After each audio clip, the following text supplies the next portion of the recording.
I'm a senior in high school now who would rather be in bed by 9 p.m. with my cat than go out to party. But when I was 13, I was a menace. I could have been considered a felon. Okay.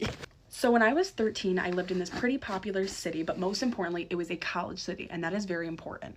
One hot summer night, me and my friend are like, let's go do something. Let's go walk out in the city. The city was very safe, very beautiful, lots of cafes. It was on the lake. We were fine. Am I proud of this? No. Is it the truth? Yes. But at the time, I had already started devil's lettuce. Yeah. So we walk right into the center of the city to this little sitting area that's on the lake. And little did we know at the time, it was a very popular college night for college students to go bar hopping. And we also didn't realize we were right next to a bar. Okay. So me and my friend are sitting down, smoking up, like, okay, Kid Cudi, Maui Wowie, who are you? Like, smoking up, you're 13! Soon enough, drunk college kids come running out of these bars doors. Everybody's everywhere, and this group of college kids walks past us. And then they do a double take, and they're like, hey, any smokers, a friend of mine? Like, you partake, hey, whatever. So we're chatting it up with this group of college kids. It was 2 girls and 2 guys, I believe. And the main girl's name, we'll call her Skylar. And Skylar says to us, hey, I have a really cool apartment with my roommates and we have a bar in our apartment. Or it wasn't an apartment, it was a house. But like, you know, like she had roommates. And we have a bar in our house. Do you want to come? To any badass 13-year-old, that genuinely sounds like somebody just offered you to go on a cruise to paradise with them. And in my 13-year-old Billy badass mind, I'm like, unsupervised bar with no parents and a house with roommates, college kids, yes! Like, wow. So me and my friend look at each other and we did discuss like, oh, stranger danger, blah, blah, blah, but we like, you know, risked it for the biscuit because apparently that's what we love to do. And before you try to blame these college kids, this is a picture of me when I was 13. I did not look 13, okay? So I should also add in that I was never a liar. I might have been a little bit of a bad kid, but I was never a liar. I actually didn't even have a first kiss. Like, I was pretty innocent besides partaking. And this was the first time that I ever lied to somebody, like, seriously, and I felt so bad. They asked us if we were high schoolers or if we were college students, and I told her I was in high school. It was my summer going into high school, but I did tell her I was a junior. Oh, wow. So we finally walked to the house. It's pretty close to mine. And when we get in, it looked like something out of my dreams. Just LED lights everywhere, disco lights, old alcohol bottles laying around, and a freaking bar. So we only stayed for about 30 minutes this night because we were trying to play it safe. We had a few drinks. I had literally never drank before. That was my first time. And I was like playing it off. I'm like, this vodka's great.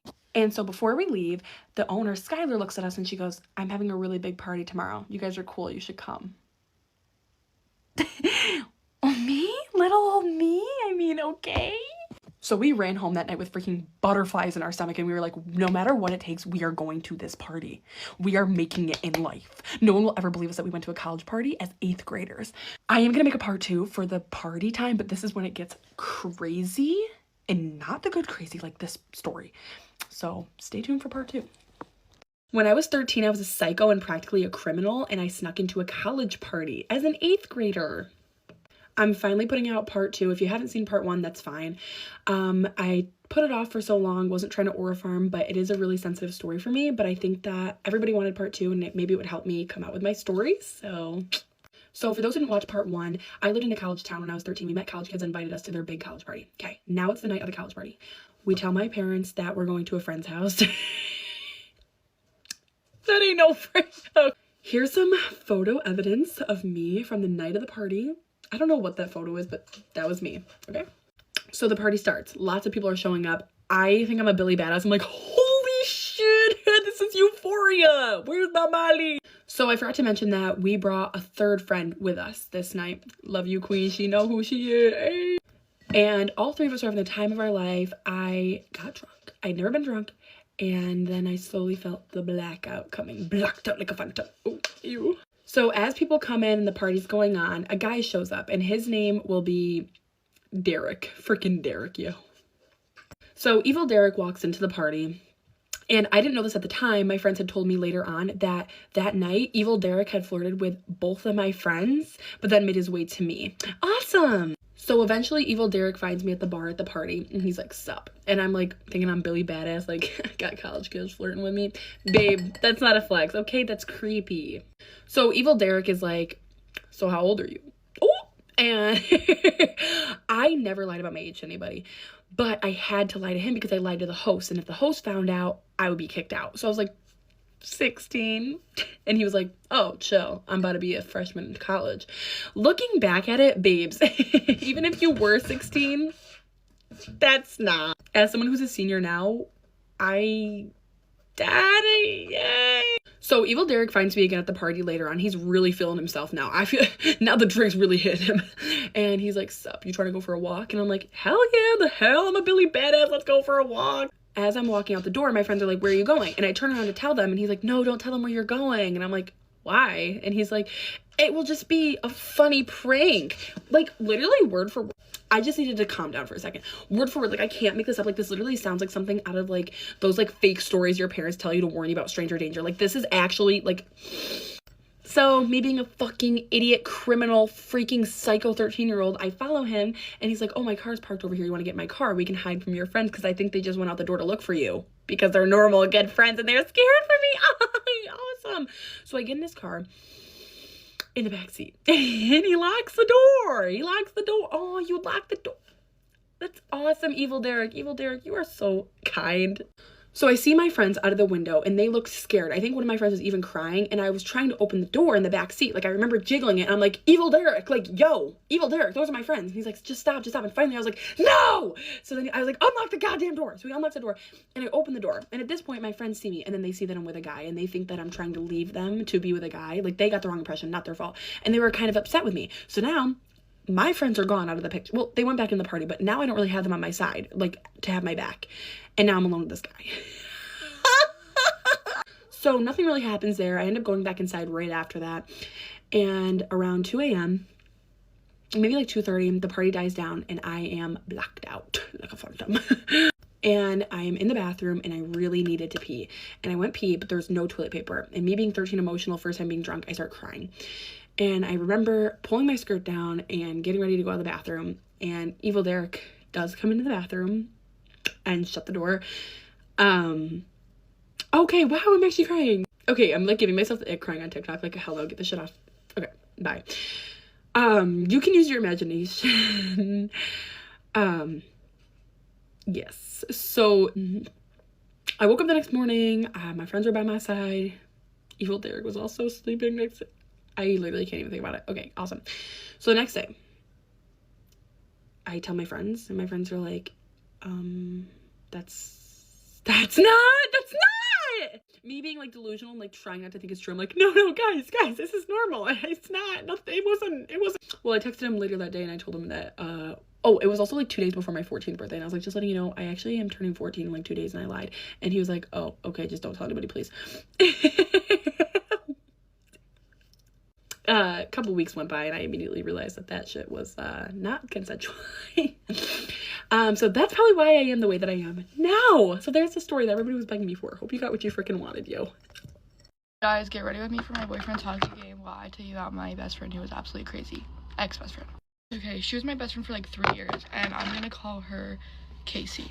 First of all, her family's already weird because she freaking dated a guy, and then who was way too old for her. Then her older sister got with him and dated him for like years. And her family was just like fine with it. And she like dated the guy for like a while. So that's already freaking weird for her. But getting on to the part where she was my friend. She was always just like the most male-centered person ever. We would always go, and she, a lot. We would always go over to her house, and she would be like, who can we invite over? I'm like, wait, can it not just be us? Like, what? And like, she would like make me go on 2 mans with her, but she'd set me up with the most like outrageous freaking looking guys ever, and then be like, can you just like crack him really quick so I can get mine? And I was like, no.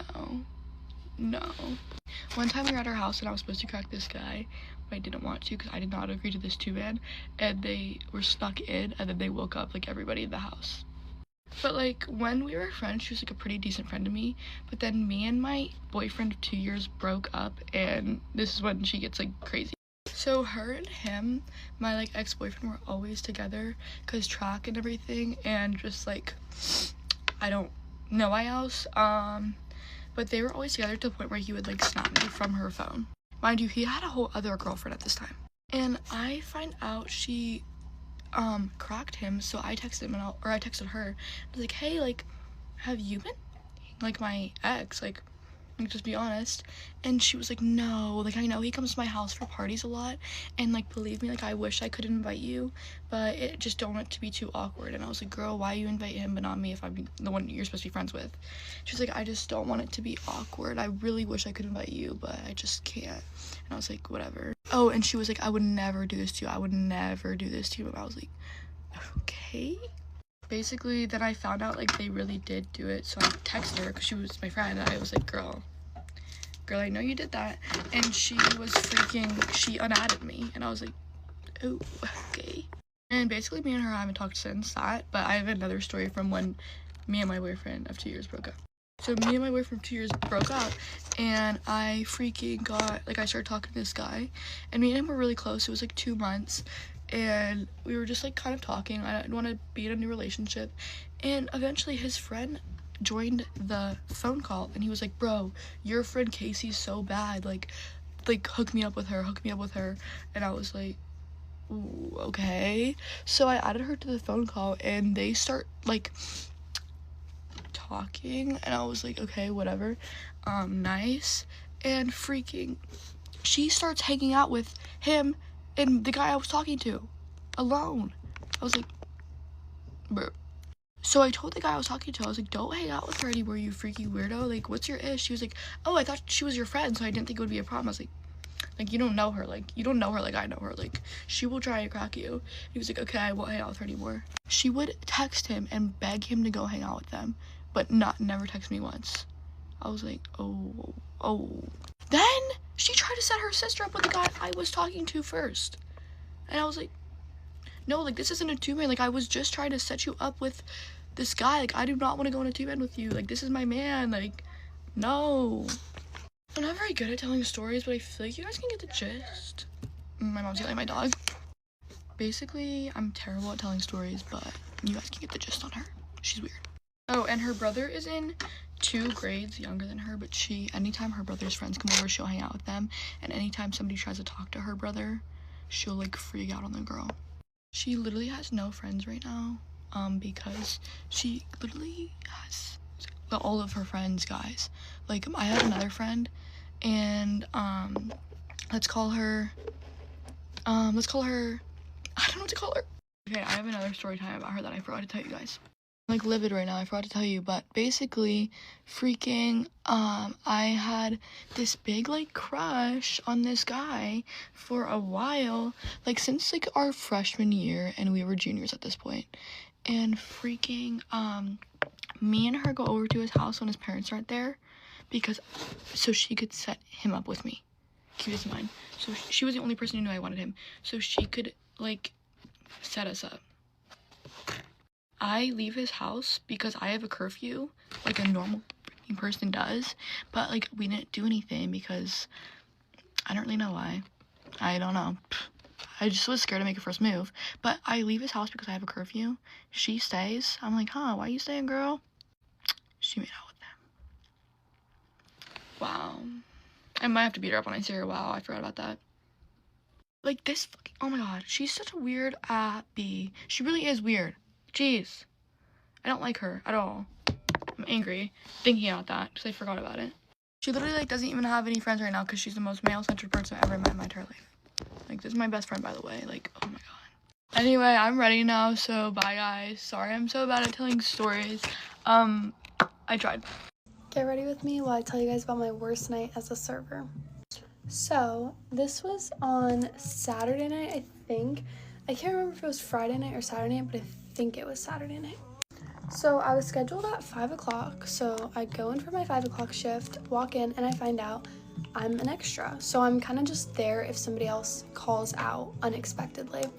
And nobody was calling out. So, I was like, great, I'm gonna have a Saturday night without working. That's awesome. No, I get bombarded by servers that don't want to work, rightfully so. They were doing doubles, and they were like asking me to take their second part of their shift, their dinner shift. So I was like, okay. So I take this one server's shift because her section is like pretty easy, whatever, and I'm already ready to work, and I already expected to work, so why not just take it? I should have never taken that section because this was literally the worst night that I have ever served. So basically, the section I got was 2 4-tops, so 2 tables that 4 people can sit at, and then 1 2-top, which is 1 table that only 2 people can sit at. So, I'm working, everything's fine, and, maybe 2 hours into my shift, I get this couple, a man and a woman, that sit at my 2-top. So I greet them, ask them, like, what drinks they want and everything, and all that, appetizers, whatever. They're super nice, like, they keep calling me, like, super cute, telling me, like, I have such a cute smile, telling me that, like, I'm such a good server. So yeah, they were all around just, like, a super easy table to take care of, really nice to me, really talkative, like, we were making jokes, whatever. And so it gets to the point in, their time that I have to give them their check. So I'm like, do you guys want to check? Do you guys want to pay on the kiosk? Like, they're like, we'll take a check. I'm like, sure, absolutely. So I take the man's card, go pay, and then bring the card back. Now, by the time I come back to the table, the wife is off the table. So the wife had gone to the restroom. So I drop off the check, and, I'm, like, walking past the table. So I'm kind of, like, turned to the side, like, just dropping the check off and, like, going to, like, talk to my other tables or, whatever. So I'm like, here, sir, like, the top copy's going to be for you. The bottom one's going to be for The top copy is going to be for me to keep. The bottom one's going to be for you. Just sign that top copy and you're good to go. Thank you so much for coming in. Whatever. I say, like, all my goodbyes. And he's like, girl, like, you're going to break someone's heart. And I'm like, oh, like, haha, lol, okay, like, I'm trying to leave. And he's like, here, I'm going to give you this. Go fill up your car and with some gas and go have some fun with some boyfriends. I'm like, what? I'm standing to the side. He pulls out money and slips it into my back pocket and, like, grabs my butt. I'm literally frozen. I'm literally standing there like this. What do I say to that? Like, in any other circumstance, I feel like I would have, like, yelled at somebody, but, like, it's my job. Like, I didn't know what to do, so I just kind of froze up and then walked away.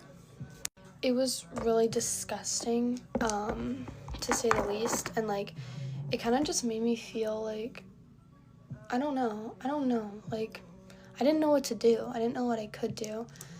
It kind of just, like, ruined my mood for the rest of my shift, but I didn't go back over to their table, and I didn't talk to them again. Like, I just let them get up and leave. But yeah, so that just ruined my entire night. But that's not all. About an hour later, I had gotten, like, new sets of people, of course. And so I had these party of 4 at one of my tables and then another party of 2. They had gotten to their tables relatively the same time. My party of 4 had gotten there just a little bit before my party of 2. So, I greet my party of 4 first, and I'm like, hi guys, welcome in, whatever. They put in their drinks, and then they're like, we just need a minute with the menu, and I'm like, yeah, absolutely. My party of 2 gets in, I walk over, I get all my drinks for my party of 4, and then I walk over to my party of 2, and I greet them, and, they're like, we're actually ready to order, and I'm like, sure, absolutely. So I put their drinks in and their food in at the same time. Then I give them their drinks, and then I bounce back to my party of 4. They're now ready to order, so I put in their order, probably about 5 minutes after my party of 2. So, my party of 2's food, I ended up bringing it out first. It got done first. Like, I don't know. It just ended up coming out first. I took their orders first, and there was 2 people compared to 4. I drop it off, and the man flags me down, and is like, why isn't our food out yet? We were here first. I'm like, I'm sorry, sir. Like, it's just gonna be a couple extra minutes. Like, I did see it back there. Like, they're just plating your food right now. And he just, like, turned away and just wouldn't look at me. And he started shaking his head. And then, like, put his hand like this. And I was like, okay. He literally did that in the middle of me talking, so I'm just like, okay. I walked away, go to the kitchen, literally get their food, by the way, because it's plated now. So I get their food, walk out, and walk it back to them. Came out 2 minutes later than my party of two's food. So as I'm passing out the food, he starts like he's shaking his head the entire time passing the food out, and he's like, that looks dry, that doesn't look good. He's critiquing all the food that I'm passing out. He's just shaking his head. I'm like, I can grab my manager for you, like, I'm so sorry, like, do you want me to take something back, like, what do you want me to, he's saying all the food just looks awful, basically. I'm like, let me grab some for you. He's like, yeah, I need to speak to your manager. And I'm like, okay. Before I can even finish passing out the food, he gets up from the table and like bumps into my tray of food and like runs off to the bathroom. And I'm like, okay, like, I thought you wanted to speak to my manager, but whatever. At that point, my manager was like right behind me. So she stopped at the table and she was like, is everything okay? And the woman at the table was like, yeah, like, sorry, he just wants to speak to you. And I was like, and my manager was like, okay, well, I'll come back around, like, and hopefully catch him. So the man gets back to the table, and my manager goes back over, and it's like, is everything okay? I don't know exactly how that conversation went. I heard that he was saying my service was bad, and then he was saying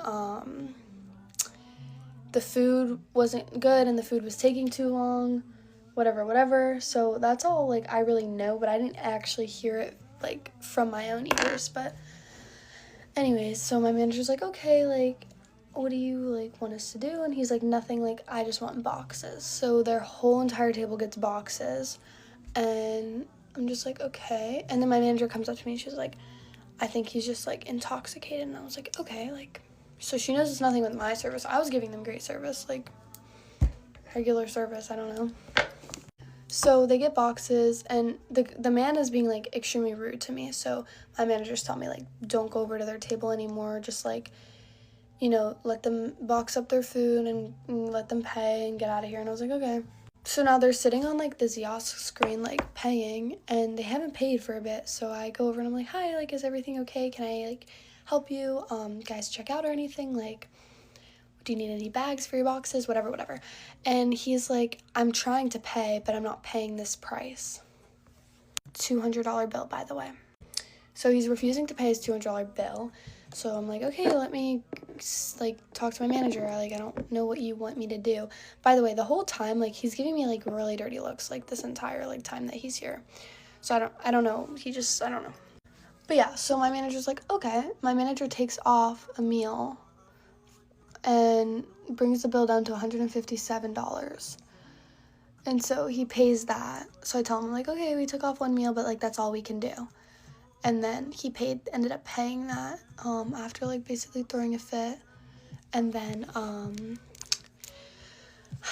didn't think he was gonna tip me, but he did end up tipping me. He gave me $10, but, like, on a $200 bill, that's, like, 20% would have been $40. So, like, I don't know. I was just glad he at least gave me something. So that was, like, a surprise. But yeah, that's basically my worst night that I've ever had serving. And if you guys want to hear, like, more server stories, just let me know, because I actually do have a couple that I just haven't shared. But thanks, everyone, for watching, and have a great day. We broke up. Get ready with me for school while I tell you guys about how me and my boyfriend broke up.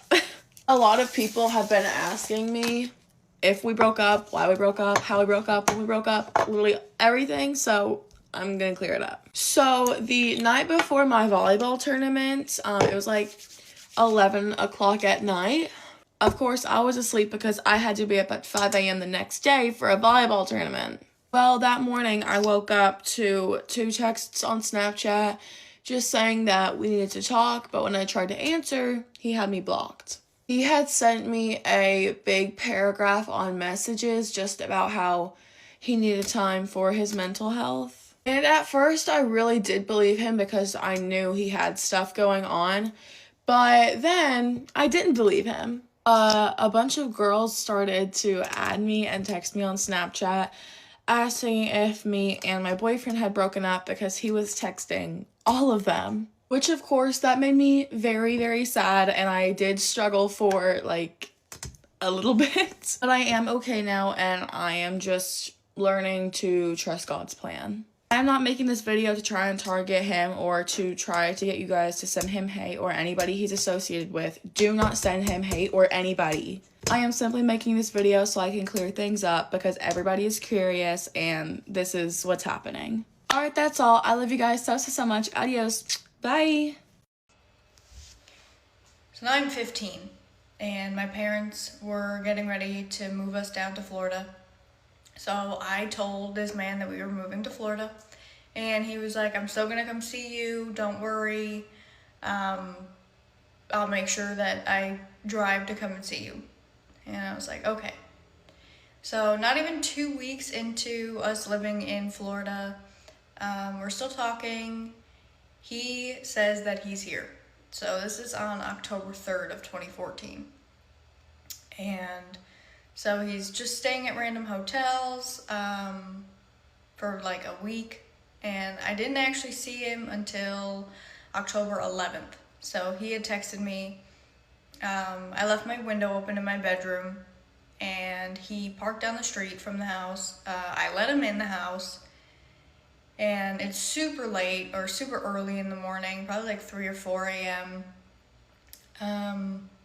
He has McDonald's, so he's sitting on my bed eating McDonald's. We're talking. He gets done eating, and then the entire world that I knew changed that night because I was essayed. It was an awful experience. It was the worst night of my life. Basically told me to be as quiet as I possibly could, and so I was, because I didn't want to get in trouble that I let somebody into the house at night by my parents. Shortly after, my mom comes and knocks on my door, which at this point in my life, she had never checked on me before. So she's knocking on my door. I come over there. I'm in my underwear, and he's hiding behind the bed. He's got all of his clothes back on. My mom notices that there's something wrong. Like, she just sensed that there was something wrong. Thank God that she did, because I don't know if I would be here or what would have happened at that point. But so she turns on the light. I'm like covered in blood from everything. And so he's hiding behind the bed. My mom, she turned on the light. She looks at me. She's like, what's going on? And I'm just quiet. I'm just staring at her with this empty stare on my face. And she starts looking around my room. Then she was like, who's over there? And I was like, just staring. I didn't know what to do at that point. I'm just staring at her. So she starts looking around the room. She finds him. He gives her a fake name. She starts going through the backpack that he had with him, finds his ID, realizes who it was because it was an ongoing thing from New York, so she knew who he was. And so after that, he's standing there, my mom's standing there, and she yells for my dad. My dad yells back, like, coming, and I guess by the sound of her yell, it sounded dire, but he didn't know what was going on, so he runs in with scissors because he thought that there was a snake in the house. There was a fucking snake in the house, but yeah. Yeah, go to part 2. Okay, so this is a story time about how my ex cheated on me and popped out with another female and abused me at the same time. Okay, so a little background knowledge. Me and him was together for 6 months. Like, we were 6 months, like, being toxic on and off. Still doing stuff for each other. Sleeping up in the car with each other when we going through some, like, buying him everything, taking him places, still in the car, taking him places when when his mama didn't want to take him and stuff like that. Like, a whole lot of stuff, like, basically doing everything for him. That was me, and he was doing everything for me too, and I felt like we was in love, but maybe somewhere in between there, I got it confused. okay, so then we basically like, okay, so y'all, August I went to jail. Like basically I went to jail. And we was still, while I was up in jail, we was still talking and stuff. Like he was still texting me and stuff like that. Okay, hold on. So while I'm up in there, y'all, I'm constantly telling him like, if you want to break up while I'm up in here, like we can. Like I don't want you to still be attached to me and you gonna do what you want to do. I basically was telling him that like we could just leave each other alone. Well, you could leave me alone because since we not gonna be around each other for a little minute, then I will be able to move on from you on some shit. So I guess he was like, no, you're not going nowhere. I'm gonna kill you if you think you finna go somewhere. We like that. I'm not going nowhere. I'm not leaving you. I love you. I'm gonna hold it down till you get out. I don't want nobody else but you. Everything like that. So come, I say I've been up in there like 30 days, a month, and people was basically started texting me because I had me a little account, and people was texting me and telling me that he basically was cheating on me. Like he was doing a lot of stuff while I was up in there. So then come October the 4th, I get out. When I get out, I was basically like still I was basically like, okay, we gonna work on being with each other, not cheating, being loyal, not being toxic. We gonna try this, we gonna start over again. Like basically we gonna start over. Cause I realized like that was who I wanted and that was who I wanted to be with, and he basically quote unquote felt the same way. So I come down to it. Get out. Okay, cool, y'all. I call him as soon as I get out, and I'm on the phone with him, and basically my cousin telling me like, oh, like he was texting one of your friends that go to our school, and I'm like, he was. I'm like, so I asked somebody right then and there. And he was like, nah, she was trying to tell me what to do. So I was gonna text the girl and say something to her about it, but I didn't. And my cousin was like, never mind, I'm finna do it. So my cousin did it, and he got mad all of a sudden. That should have been the first red flag. So then he was like, y'all doing too much. He was hanging up the phone and stuff. I'm like, how you mad at me because you was texting her and my cousin texting her because she feels some type of way, and I feel some type of way too, but I'm not gonna text her on some shit. So then after that, I say like it started getting bad. So I had me a coming home party. I had got my hair done, got my toes done, got my nails done. I had his initials on my nails and stuff. And all that. Like I was in love. Like I was in love. Fresh out of jail, still in love. So boom. So then next thing you know, stuff started being weird. Like I ended up going like the first week I was like, I'm not even finna go through the phone. Like the first week I got out, I was like, I'm not even finna go through this phone. I'm like, I trust him. Whatever he did when I was up in jail, then it's okay. Like it's okay. I'm just move past it. Y'all tell me why. The phone was open one night, and I basically was like, this must be a sign to go to this motherfucker. So I went through it, y'all. I seen so much shit, y'all. Hold on. He was telling the girl like, he was telling girls like, I'm an NFL player. I do this. He was telling her I'm an NFL player. I can spoil you. I got hella money. You should come for me. Come da da da. And then he was texting girls that I knew, like girls that, and most of these girls don't even know that I know that he was texting them. Like these girls was real life, be up in my DMs texting me, telling me how we look good and all that. Like these girls real life on my trail, and I seen every last one of them. So I seen every last person, y'all. I winked out. I basically told him like, okay, cool, we done. Like I don't even want to be with you no more. Like, but the whole time I did want to be with him still, but I was like, I don't want to be with you no more. I hate you. Da da da da da da da. Like everything like that. I'm like, okay, cool, but I still want to be with him deep down inside, and I knew that. I just got tired of constantly being with him, and we wasn't getting nowhere. Like we was I feel like I loved him, and I don't know. I feel like he loved me in a sense, but he just didn't like let that be. Like he just didn't let that be known. You feel me? So boom. Remind y'all the whole time he was cheating on me, I was on his profile picture. I was up his bio. I was he was tagging me and everything. He posted a spam thing of all of us, like of us being together in general, and talking about he missed his girl and stuff like that, and he only want me and stuff like that. And so back to what I was saying about me telling him I wanted to break up.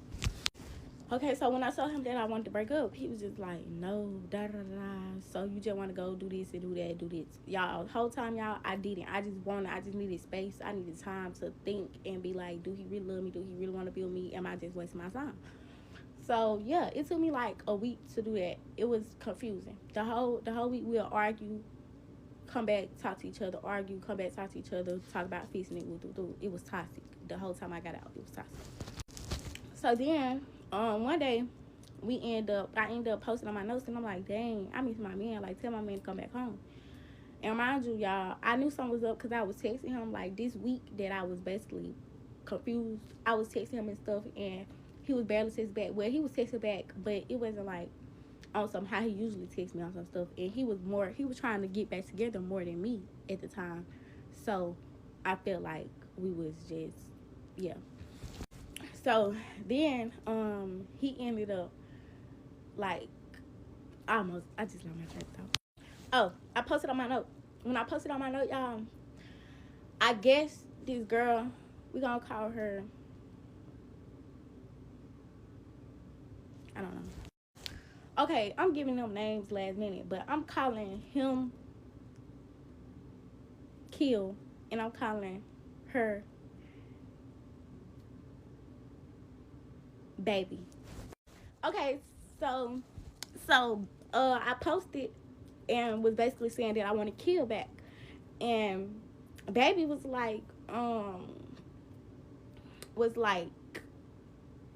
posted up in her notes and was basically like, I love you, and at kill. And I'm like, I'm confused because I'm sitting up here, I'm looking, I'm like, wait, pause. So they talk, so they go together, like, what's going on? Like, pause. Like, I'm just seeing this like everybody else seeing it. Like, they added each other in their notes, and I'm in the blind. Like, what, bitch? Where did this come from, y'all? Excuse me. So, I ended up texting Kia. I'm going off. I'm going off. I'm like, so when was you gonna tell me about all these? You never said nothing about this. You could have just told me. I would have been left you alone. Been. It feel like he tried to beat me to it. So told him we might as well leave each other alone and stuff like that. And I'm like, oh God, like I never talk to you again. I hate you. Like I put it on some of the folks that I love that I was gonna talk to him more. And so whole time, y'all, everybody watching this on social media. So I'm looking crazy as fuck. I'm like, come back home and stuff. And whole time he posted about another girl. So y'all, I'm literally like baffled. Like literally baffled. Baffled. Like I'm lost. Like I'm heartbroken and I'm lost. Like girl, no way. Like girl, no way. No way. And then y'all, crazy thing about it is the girl that Baby, she was hiding my stuff like while me and him was together, and like she was basically like on my trail, like on social media, like interacting with me and stuff. And I was lost, like where did this come from? So y'all, I went live, and I'm gonna tell y'all about that in the next video. I had went live about it or whatever, and that's when stuff had got messy. So if y'all want a part 2, just let me know. I'm sorry these story times taking too long, but girl gotta do what she gotta do. So yeah, like for part 2. All right, so many people wanted story time about my ex, so here you go. I was married to a woman who was 17 years older than me. At the time that we got together, she was really unhappy in her current marriage. I am ashamed to say that there was infidelity involved. On her end, he was very abusive emotionally and physically, on and off. So she was unhappy. I was 22, 23. She was 40. Her oldest son was 13. Her youngest was 12. And yeah, so one day she asked for a divorce, and she and I were obviously already seeing each other. She lied a lot to him about the relationship, about her and my relationship, and then she lied to me about a lot of stuff. Like at one point they had stopped the divorce proceedings, but she never told me that they had stopped it. She was just pretending to work things out with him. Meanwhile, I thought that he kind of knew everything. So obviously he and I ended up like hating each other because we both thought that it was one way when she was like lying to both of us. Anyways, I was young, I stayed, ended up getting married a couple years later. And she was still lying to me about him and lying to him about me. But I stayed because I loved her. And she's only the second person I ever loved. And when you come from a traumatic background and someone tells you that they love you and they stay, I mean, that's gold. Fast forward, she's insistent that we buy a house. So we buy this house, right? We buy this house. I'm finally, after like 7 years of being together, 4 years of being married, I'm finally at this point starting to feel safe. I feel like she and I have finally created an open dialogue. And I'm truly, truly happy for the first time in my entire life. And I start considering, I'm like, maybe I want to have a baby.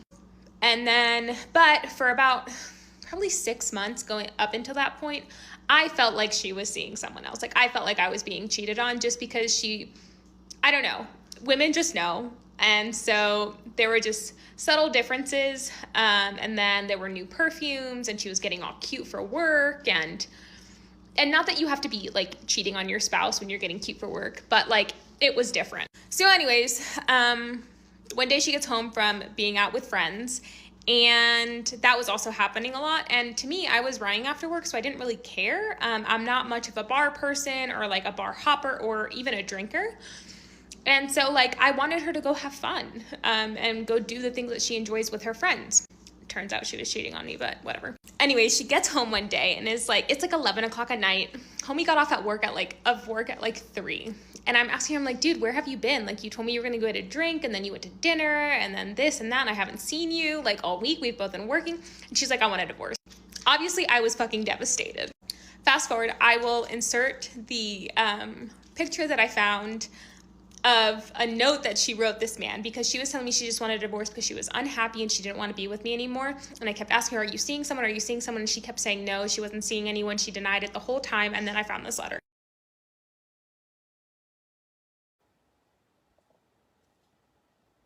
So anyways, she's like, and then we sell the house. She leaves me with nothing. And then I find out about a credit card that she opened with my name on it and had used half of the money when she was going out with this man. And because it was in my name, I had to pay half of it. And then I had like, it was this and that and whatever. But anyways, she ended up leaving me with nothing. So I started travel nursing, and I was like begging her to go to therapy with me. Let's work it out. And she said, if I go to therapy with you, it'll just be pretending because I don't want to be with you anymore. She was completely resistant at actually working things out. And then as she was already moving in with this man before we had even sold the house. And obviously I was devastated. Like I wanted to die. And she looked at me one day and was like, as I'm sobbing, and she was like, I can't do this anymore. And she like went out with her friends and got drunk and then went to a hotel with him. Also, his girlfriend and I became really good friends during this time. She brought this man to my house. She brought him to my birthday dinner. Yeah. And then she went around telling everyone that I was crazy, that she was not having an affair, that she works 50 hours a week, that she doesn't even have time for one. And meanwhile, she's been having one by the time I found out for almost a year. So she was his boss too at Trader Joe's. Anyways, fast forward. She's a bitch, whatever, disgusting, like, and then she also cheated on her ex-husband with someone else years before she met me. So cheating and lying was just in her nature, but being 22, 23 years old, here we are. I'm just lucky I didn't catch a fucking STD from this whore. So anyways, end scene, there's that. 2.5, 3 years ago, she kept like contacting me, and she ended up calling my dad because her name is still on my nursing student loan, which I refuse to take off. You can fight me in the comments if you want, but we took that loan out together when I went back to school in the hopes that we would pay it back together. That was a discussion that we had, and now I'm paying that by myself. And so if I end up lapsing on payment, it's gonna fuck up both of our credits, and I'm not taking her off of it. Because when we signed to that loan, it was when we were married, and we both agreed that we would pay it off. So anyways, I was like, here's a friend's number. If it's important, you contact them and they can let me know. I do not want to fucking hear from you ever again in my entire life. You can drop dead for all I care. Don't send me a funeral invitation. And then the other day, this bitch goes and sends me a fucking ad in an email, and is like, for student loans, and she's like, oh yeah, you might want to look into this might be helpful, which tells me she's either been stalking my Instagram and or stalking me on here, and if so, fuck you, ugly ass bitch. And I have people on here telling me that I've given them their Instagram. And they're like, bro, she fumbled. And honestly, thank you, because I have been cackling. But one of my followers, my mutuals on here, was like, well, you should have just responded with a menopause ad. And I have been dying ever since.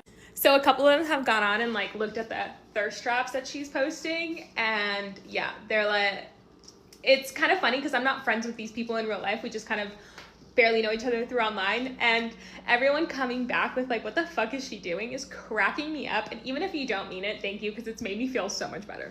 Please stop scrolling for just a second. Hi, my name is Aubrey, and when I was younger, I was sexually, physically, and mentally abused by a youth pastor in our church. And I'm here to talk about it from a biblical perspective, as someone who studies their Bible, reads it, and I travel and preach sometimes. So let's talk about this, because this is a very serious issue that I feel doesn't get talked about enough, and I would like to raise awareness. So first, I would like to say to all of my survivors out there that you are not alone, that this is a very big issue, and that it happens in a lot of churches. You are not by yourself, I promise, and in no way does the Lord condone this. So firstly, with my story, the church that I grew up in was very toxic, very corrupt, and it just wasn't a good space to be in. This person was very high in position of power, best friends with our pastor, and is now a youth pastor, and like I said, he abused me for like 5 years of my life, and there are so many biblical aspects to this. There was a lot of kind of brainwashing, more grooming, like, you know, this is what the Lord was meant to do, and it also gave me that mentality of like, the Lord hates me, and is always going to be upset at me, always going to be angry at me, and that is not true. At all, and I want you to know that if you have been through that, that is not true at all. And so we are going to go into some scripture, and I am going to share with you what has been on my heart about it, simply because this can be seen as an embarrassing thing or shameful thing, and I don't want that narrative anymore. I refuse to be ashamed or embarrassed about my past when I did nothing wrong, so you shouldn't be either. So the first thing about this is, if you read all throughout the Bible, it is said how children are gifts. They are blessings from God. They're special. They have a special purpose. They have a special anointing in the world. And a lot of the times, children are where some of the biggest stories in the Bible stem from, and the world is out to get and out to hurt children. If you look at Moses and you look at Jesus, the world is out to get children. And one of the things that I have read and that I've thought about is, if you look in Proverbs 31, this is 31:8, it says, "Speak up for those who have no voice, for the justice of all who are disposed. Speak up, judge righteously, and defend the cause of the oppressed and the needy." If you are a child, in this sense, I feel like there's a lot of self-blame and it's like my fault thing that comes typically with it. And if you are a child, this isn't you don't have a voice, but it's most of the time your voice doesn't get heard. And as a child, you are absolutely defenseless. There is no blame, there is no fault. And to back this up, I want to go to, this is 1 Corinthians, and Corinthians is like fully highlighted for me because I like have read over it so much. But this is 1 Corinthians 13:11, it says, "When I was a child, I spoke like a child, I thought like a child, I reasoned like a child. When I became a man, I put away childish things." When you were a child, your brain was not fully developed. Your brain still isn't developed until you're 25, and even then, it still wouldn't be your fault. When you are a child, you speak like a child, you think like a child, you reason like a child, and when you get older, you realize, hey, that's not okay, hey, this is whatever, hey, you know, this is this way, and your mind matures. It is not your fault if someone whose brain is already developed decides to inflict an evil upon you. That is not your fault. Also, we can take this to Deuteronomy. In Deuteronomy 22:25, it says, "But if a man encounters an engaged woman in an open country and he seizes her and grapes her, only the man who graped her must die. Do nothing to the young woman because she is not guilty of an offense deserving death. This case is just like in which a man attacks his neighbor and murders him." And I think that it's such a powerful thing, the way that the Lord says in his word, murders him. Because when those things happen to you, it is a thing of something is taken from you, a power is taken from you, your voice is taken from you. It is the same as if you are murdered. It is the same as if something was stolen from you that you can never get back. And I think that it's so powerful, and it just, like, the Lord would never condone that. And that was such a narrative when I was going through that, you know, this was the Lord's will, this was the Lord's plan. That is not at all his will, that is not at all his plan. It is okay for you to report it. It is okay for you not to overlook it. And our pastor has talked about this before with David and Bathsheba. He confesses his sin to Nathaniel and he says that I have sinned greatly against the Lord. And Nathaniel says it has already been forgiven. And this is when, if you don't know, David, oh my goodness, sorry, I can't speak. David saw Bathsheba one day bathing and then sent her husband to the front line of the army, and he got killed. And so basically he took Bathsheba and laid down with her, and there was a whole thing. And so he tells the Lord to hide his face from him, all of those things. He's so ashamed of the guilt and everything. And he confesses this to Nathaniel, and Nathaniel says, you've already been forgiven. And the thing is that you can forgive that person, but you forgiving does not mean that you have to overlook it. There is a certain type of repercussion that has to happen, and there has to be a repentance, or you cannot be forgiven. It is a thing of, you can forgive for your own peace and for your own mental clarity, but that does not mean that you have to overlook what happened, and that doesn't mean that it didn't hurt you. There are honestly many more scriptures that I could go on and on about, but I would just like to say again that if you are a survivor, you are so strong and you are so brave. And even just posting this video is very, very out of my comfort zone, and I honestly might take it down. But I want you to know that you are not alone, and I would love to raise awareness to this issue because it is a very serious thing that many men and women face. And thank you so much for joining me. And that is all for today. Have such a lovely day, and focus on your healing. Healing from this can be so difficult and so complex, and focusing on healing also, it does not have to be linear. It doesn't have to be perfect. It's one day at a time, and that's really all. Your progress may be a little bit slower than other people's, and that's okay. And that's all, because your purpose is just for you. Okay, love you guys. Have a good day. Yeah, and can I also have the pumpkin loaf? I'm so sorry, we're actually all out of our loaves this morning. Okay, perfect. Okay, you wanted a story time? You can have your story time. I was beyond hesitant on posting this, but I just feel like the comments are flooding, and it scares me that there's parents considering sending their children to this school. So I'm going to elaborate on my experience. This is my experience only. I know of a lot of other situations that happen to other people, classmates, friends of mine, but that is not my place to share their stories. So I will share mine. And I was very, very, very, very hesitant on doing so. Especially because, I don't know, it's just not a time I tend to think about too often. I'm gonna give brief things, because, you know, it's kind of just, it's a lot. Oh gosh, it's a lot to go over. First being, I had several really racist interactions with that school. When I first moved there, not on any of my documentation did it state that I was of the Hispanic heritage or ethnicity. And they took it upon themselves to assume I didn't know English. I'm assuming of my appearance. School started in the summer. My melanin was pretty intense, and I was put into an ESL program as if I didn't know English. I've only known English, actually. I don't know Spanish fluently, but that was my first of my racist interactions. And the other notable racist interaction I had was with my anatomy and physiology teacher there. She was just not a good teacher. She also brought her child to school and hid him under her desk the entire day. And because of, what I'm saying is I feel like I was very racially profiled. And she would have me sit next to her desk every day. And so when that child was under the desk, that's all I could hear. And so it was very distracting, very awful. I had a group of boys my age send me illegal content. But instead of giving the boys punishment, they decided to separate me from the boys and put me in a closet on the first floor. Like basically a coat closet. That's where they decided to put me for a week after the incident, to keep me from the boys. After being upset with me, I assume.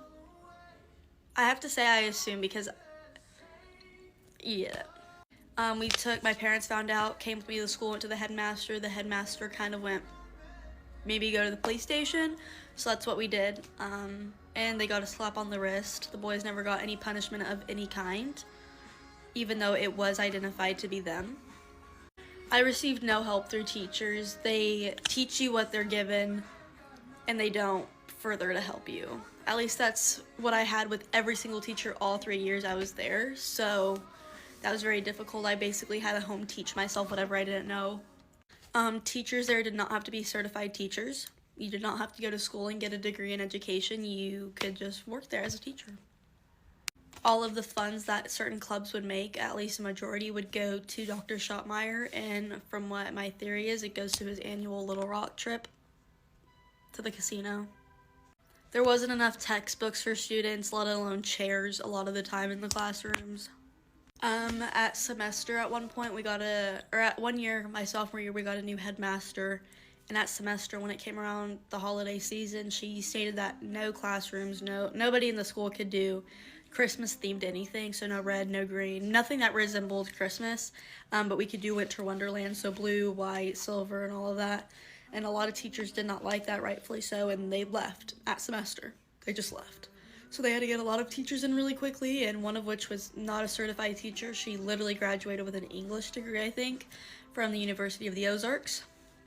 And she was an awful teacher, did not know how to teach, did not know how to assign assignments, and most importantly, did not know how to grade anything.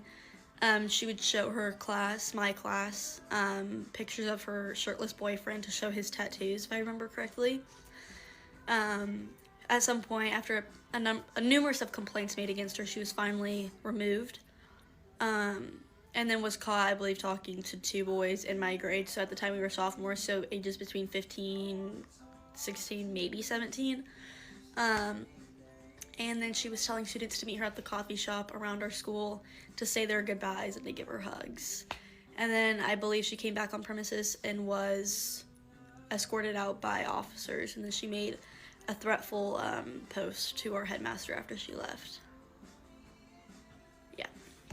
So that's the gist of it. Those are the broad details. Not even details, it's just the broad story of it all. And I really would reconsider sending your kids there if you're considering it.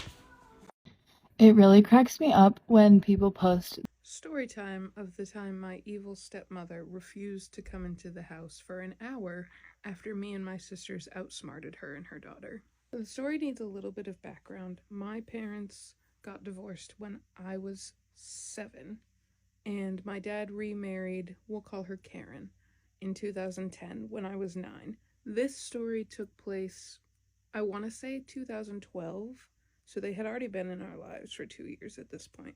I have 2 sisters, so there's 3 of us. Karen is bringing in 3 children. There are 6 children in this house.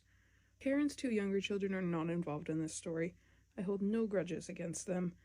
They were kids. They didn't know.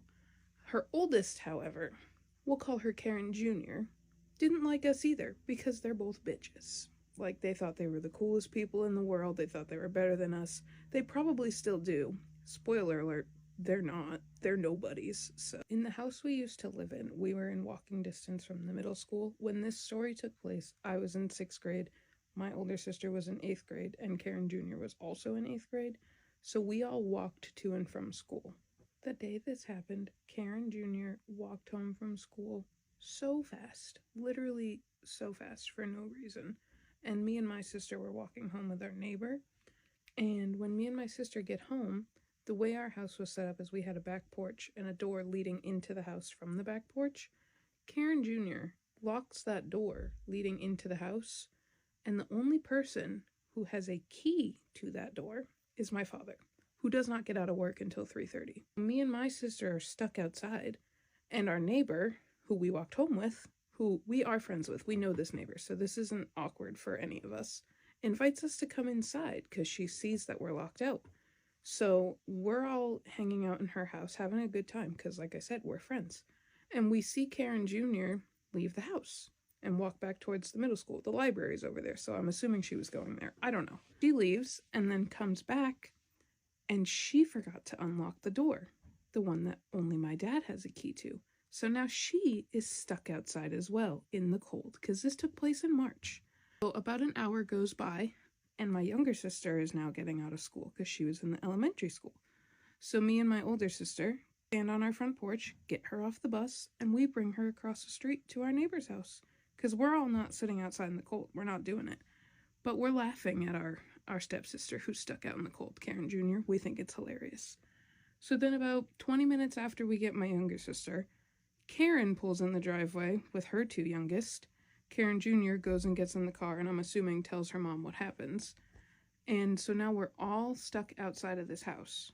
The one house that we all live in, we're all locked out of it because of Karen and Karen Jr., because they don't like us and they want us to suffer. So then my dad gets home, finds out what's going on, and he's mad, obviously. So then after that, me and my siblings leave my neighbor's house, we thank her, and we go home. While we're going home, stepmom, Karen, refuses to get out of the car because she's mad at us. When I say she's mad at us, I mean it. She sat in the car for an hour because we were smarter than her and her daughter, who got stuck in the cold. We had a warm place to go, so she was mad at us. I don't know why. To this day, I still don't know. I don't think I ever will. I find it hilarious because I'm doing so much better now. If you want more evil stepmom stories, don't worry. I have a lot, so just let me know.